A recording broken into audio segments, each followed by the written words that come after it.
Did you know that this guy had a wife? That's right, Treebeard had a wife. Well, kind of. The Ents of Middle-earth are a fan favorite. They are beloved all throughout the franchise.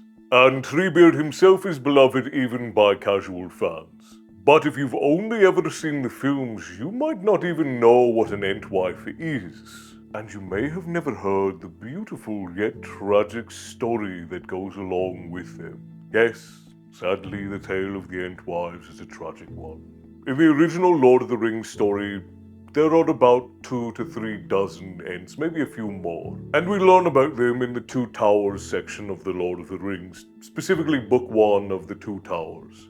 And we've learned from Treebeard that there have not been any Entlings, that's baby Ents, that have been born for a very long time, at least since the time of the last alliance in the war with Sauron. Now, Treebeard makes a point to emphasize that they were lost and that they did not die, because Pippin and Merry say, oh, well, we're so sorry that they died. And Treebeard goes, died? No, I did not say died. They are merely lost. We lost them.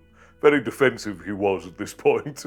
Though I'm not sure if it's worse that your wife passes away or you lost her, but I'll leave that up to Treebeard to decide, since he's one of the most powerful figures in all of Middle-earth. And I don't know why the notion of the Ents losing their wives is sort of geriatrically funny to me, but I get a giggle every time.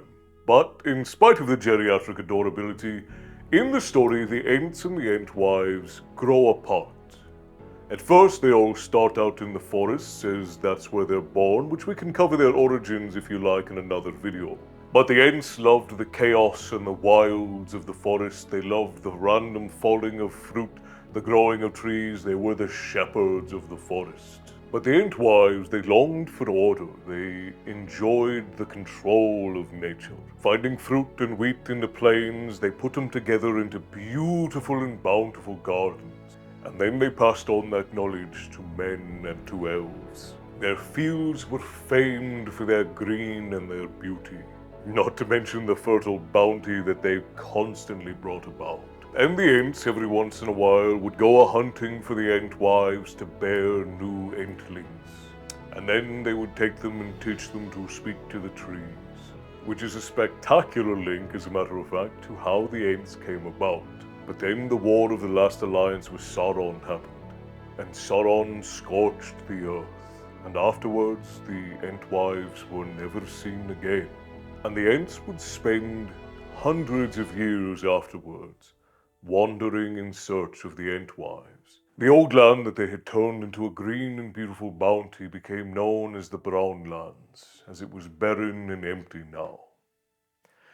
And men and dwarves and elves would write songs of the hunt for the Entwives and the melancholy of the Ents as they searched. Because the Ents would wander, chanting the true names, the long Entish names of their beloveds, until eventually they resign themselves to loneliness, solitude, and eventual extinction, with their final act of greatness being the tearing down of the walls of Isengard and seeing the final fall of Sauron and Saruman, the man, the beast that stole from them their Entwives. Isn't that fascinating?